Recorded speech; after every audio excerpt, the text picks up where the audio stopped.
연애를 전 2번을 해봤어요. 이제 보니까 더럽게 안 좋게 헤어졌고 너무 잘생기고 뭐 멋있는 거예요, 경대사님이. 이어서 우리 동거 이어서 얘기해요. 사회에서는 흔히들 말하는 게 뭐 결혼 전에는 막 좋다라고 하지만 혈기왕성한 남녀가 같은 집에 같이 있다라는 것 자체가 좀 위험하지 않나. 주변에 혹시 동거하는 사람들이 있어요? 생각보다 많아? 요즘은 또 그런 게 너무 자연스럽게 심지어 막 좋다 그래 막 추천을 해줘요. 결혼하기 전에 무조건 동거를 해봐야 된다. 한편으로는 이제 동거를 하다가 결혼한 형들도 있거든요. 이미 동거할 때부터 그 결혼하는 그런 느낌을 알아버리니까 결혼하고 나서는 흥미가 없고 뭔가 새로운 없다고들 이제 얘기도 하더라고요. 저는 동거는 아니라고 생각해요. 왜냐면 그거는 결혼한 사람들만의 특권이라고 생각을 해서. 저도 반대. 저도 반대. 동거는 이 사람이 나랑 결혼했을 때 잘 맞는지 안 맞는지를 체크하고 약간 확인하는 느낌? 그래서 만약에 이 사람 살다가 안 좋은 부분이 계속 보여. 그러면은 나 결혼 안 해야지, 헤어져야지 하고 테스트하는 느낌? 근데 어쨌든 결혼이란 거는 이 사람이 싫은 모습을 보더라도 참고 살아야 되는 게 결혼인데. 내가 많이 기본적으로 사람들이 결혼 전에 먼저 확인을 해봐야 된다 뭐 이런 얘기도 많이 하고, 확인을 해서 좋아, 너무 이 사람 잘 맞아, 결혼을 하는데 그 좋은 게 평생 갈 수 있느냐, 나는 이거에 먼저 질문하고 싶어. 그래서 굳이 그거를 확인할 시간이 필요한가라는 의문을 나는 들고, 고린도전서 13장에 보면 사랑은 참는 거라고 그러잖아. 늘 항상 행복하고 늘 설레이는 거는 아니, 절대 아니거든. 네, 맞아요. 저도 이제 한 17년, 18년 정도 연애를 하고 결혼 생활을 하고 있는데 처음에 설레임은 사실 없어요. 안타깝지만.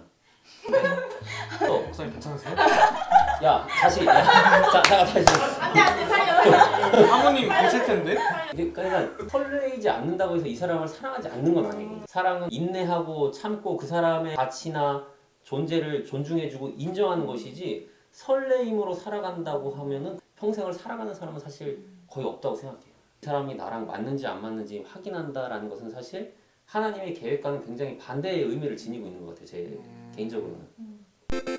교회 안에서 건강하게 헤어지는 거에 대해서 저희가 어쨌든 같은 공동체 안에 있잖아요. 뭐 만나기도 하고 마주치기도 하고. 저 같은 경우는 헤어지면 쳐다도 보기 싫거든요. 그래서 내가 헤어지면은 이 사람을 보는 게 너무 힘든 거예요. 옛 추억이 자꾸 떠오르고 미련 같은 게 남고. 사랑했었다? 그치. 괜히 막 좀 거슬리고 막. 저는 솔직히 말해서 그렇게 좋게 해서 헤어진 적은 없어요. 그냥 더 이상 안 보고 연락도 안 하고 모른 척하는. 교회에서 연애를 해본 적이 없어요. 나는 이제 교회 신앙식으로 가지고 교회를 다니는데 여자가 생기면 솔직히 어떻게 신경 써줘야 되고, 근데 헤어지면 진짜 어떡하지? 난 진짜 보기 싫은데? 약간 뭐 둘 중에 누군가 하나 떠나야 되는데. 근데 꼭 헤어지면 한 명이 떠나더라고요. 이런 마음인 거지. 그치. 약간 자기가 더 이상 보기가 싫다. 힘들다. 힘들다. 나랑 교제하다가 헤어졌는데 또 갑자기 다른 형제랑 또 교제 이러면 솔직히 뭐 괜히 막 그런 느낌? 이별이라는 것 자체가 좋은 것을 통해서 널 사랑하니까 떠나는 거야, 뭐 이런 경우가 사실 없잖아요. 그쵸. 다 안 좋은 감정과 마무리가 좋지 않아서 헤어지기 때문에 좋은 이별은 사실 없는 것 같아요. 개인적으로 봤을 때. 그럼 건강한 이별. 개인적으로는 연애를 전 2번을 해봤어요. 근데 둘 다 교회 안에서, 첫 번째로는 굉장히 이제 보니까 더럽게 안 좋게 헤어졌고, 두 번째 만남에서 이제 결혼을 했는데, 어떤 신앙 공동체였지만은 그 가운데서 저희 감정이 굉장히 앞섰던 것 같아. 서로 굉장히 몇 년 동안 쳐다도 안 보고 말도 안 하고 좀 불편해, 그때를 생각하면. 그렇기 때문에 더 우리가 또 자꾸 강의처럼 되네. 좋습니다. 많은 사람한테 인정받고 존경받는 선배들이었다가 연애의 끝이 좋지 못해서 교회를 지도새도 모르게 떠나는 청년들을 굉장히 많이 봤어요. 그래서 중요한 게 만남의 시작부터 목회자랑 계속 연결이 되어 있어야 한다고 생각해요. 목회자가 누군가 두 사람이 왔을 때 개인적인 감정으로 얘네들 별로 안 어울린다 이렇게 이야기하지 않잖아요. 두 사람을 축복해주기 위한 마음으로 기도하고 같이 고민하고 같이 공유하는 게 굉장히 중요하다고 생각해요. 너무 힘들다.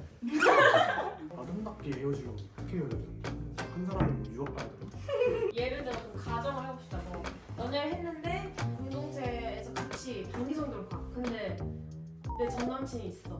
그러면 나의 어떠한 태도를 취해야 하는지. 그냥 뭐 쿨하게 잘 지냈냐, 근데 그런 얘기를 누군가 한 명은 먼저 해야 되는데 그 말에 뭐 진짜 쿨하게 지내냐고 물어볼 수도 있는데 또 한편의 의미로는 너 진짜 잘 지내? 막 약간 좀 다시 잘 되고 싶은 뭐 그런 의미일 수도 있고. 그래서 마지막에 이별할 때 딱 만나가지고 우리 이제 앞으로 계속 가야 되는데 서로 이제 기도하고 헤어질 수 있나? 목사님을 찾아뵐 거 아니에요? 헤어지기로 했습니다. 너의 죄를 사하는 거. 그 연애의 시작도 떳떳해야 되고 헤어짐의 마지막도 떳떳할 수 있으면 그게 건강한 헤어짐이라고 생각해. 우리가 일종의 책임감을 가지고 있어야 돼. 나 하나 때문에 공동체가 깨질 수 있다라는. 그러니까 현미가 그런 질문을 던졌잖아요. 단기 선교 뭐 갔는데 헤어짐. 그것도 책임감을 가질 필요는 있어요. 그거를 감안하고 간다는. 뭐 그럴 수도 있고 자신의 감정 처리, 이별에 대한 감정을 하나님의 사역에 비했을 때 무엇이 우선순위가 있느냐. 사실 감정이 좋지 않아도 하나님의 사역이 나의 우선순위다라고 하면은 그 감정을 내려놓고 내가 먼저 다가갈 수도 있어야 하겠지. 네, 여기 제 티켓이 있고요. 지금 너무 유익하지 않아요? 네. 막 생각하는 게 많이 있는데 지금 막 정리가 안 돼가지고 내가 제대로. 다들 배우자에 대한 기도를 하고 계신가요? 근데 저는 솔직히 배우자에 대해서 한 번도 생각을 해본 적이 없어서 아직 뭐 여자친구도 없고. 저는 좀 하는 편이에요. 전 지금도 기도를 해요. 그 예를 들어서 어떤 구체적인 기도 제목이 있는 거. 저는 지금 연애를 하고 있잖아요. 지금 현재 같은 경우로는 내가 그 사람에게 선한 영향력을 끼칠 수 있는 사람이 되게 해달라고 기도를 하고 내가 그 사람을 통해서 주님을 더 가까이 알기 원하고 결혼에 대한 그런 거는 그 순간의 감정이나 인간의 감정을 통해서 그런 발전이 아니라 주님의 계획하신 발 안에 있게 해달라고 항상 기도 좀 해요. 그러면 하나 만나기 전에 기도를 했어? 하나 만나기 전에 기도는 외로움에 대한 그런 게 아니라 하나님께서 계획하신 자녀를 만나게 해달라 기도를 했고 나의 순간적인 외로운 감정이 아니라 내가 그 사람을 충분히 사랑할 수 있는 시간에 만나게 해달라고 좀 기도를 했던 것 좋네. 같아요. 충동적으로 만난 것 같아요. 아니야.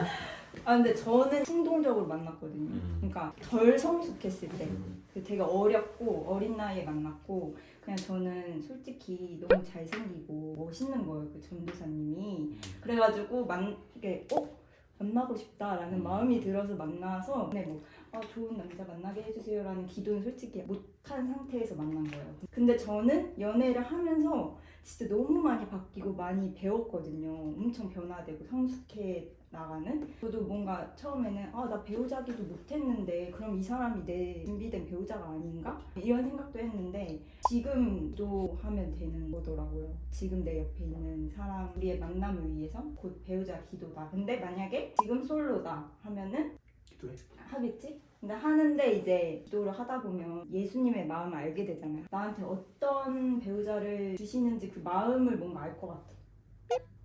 안 해봤지만 뭔 소리인지 알 것 같아. 모르겠어. 그러니까 이게 기도를 하다 보면 내 기도가 아니고 이제 하나님의 기도로 바뀌는 거지. 남자를 볼 때 내가 기도했던 마음이 약간 저런 사람이었는데 하면서 만날 수 있는 거지. 하나님의 시선을 바라보게 그치. 된다고? 너네 잘인가.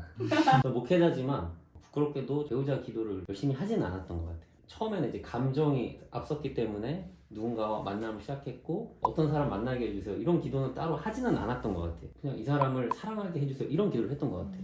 한 가지 예를 들면은 제가 이제 공익 활동을 하고 있었는데 어떤 자매가 왔어. 이 친구가 그 근처에 있던 신학대학을 다닌다는 거예요.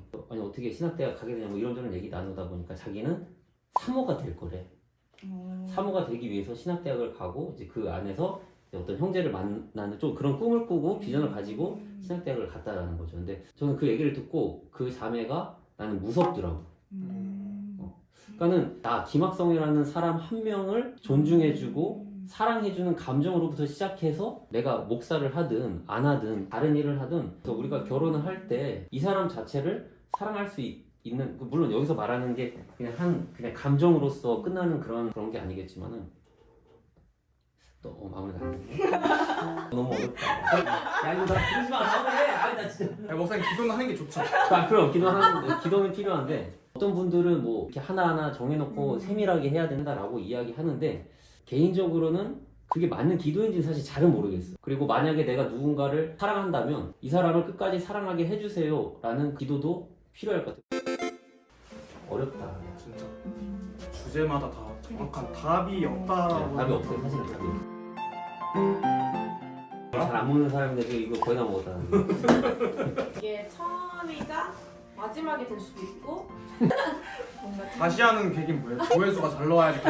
오늘 마무리하면서 조금 소감 나눠주시면. 어려운 주제이면서도 우리 청년식에 꼭 필요한 주제인 것 같아서 이런 시도들이 계속 있어야 될 것 같아요. 우리의 안에서 결론을 내기보다는 계속해서 성경을 붙잡고 하나님의 뜻을 구하면서 매일매일 삶 속에 하나님과 교제하면서 그 해답을 구하는 그런 시도들이 필요하지 않을까. 저도 좀 정리를 하고 더 이렇게 유익한 내용으로 전해줬으면 좋았을 것 같다라는 아쉬움이 남는데 또 오세요. 또 이렇게 분위기 처지게 만들고 그 사이에 제 친구들하고도 이런 얘기를 해본 적이 없거든요. 저는 목사님께서 또 이렇게 잘 얘기해 주시니까 그것도 되게 좀 많이 도움이 됐던 것 같아요. 앞으로 제가 연애를 하거나 이제 결혼까지 갈 때 어떻게 해야 될지에 대해서 뭔가 좀 더 제 생각이 좀 잡힌 것 같은 그런 느낌이 좀 들었습니다. 저는 오늘 너무 되게 좋았습니다. 좋은 주제였던 것 같고 결혼을 나중에 할 거고 과정 속에서 정확하고 조금 더 생각을 하면서 할 수 있는 시간이었던 것 같아요. 유익했던 시간이었어요. 제 연애를 좀 돌아보면서 아 진짜 바르게 건강하게 연애를 해야겠다는 생각을 했고 오픈 마인드로 이렇게 이런 장도 많이 열어주시고 우리 청년들 이런 고민 혼자 막 많이 하는 분들 많으니까 너무 이렇게 시시하지 말고 함께 나누고 이런 컨텐츠 많이 했으면 좋겠어요. 즐거웠습니다. 봄이야. 민야, 우리 결혼할 수 있을까?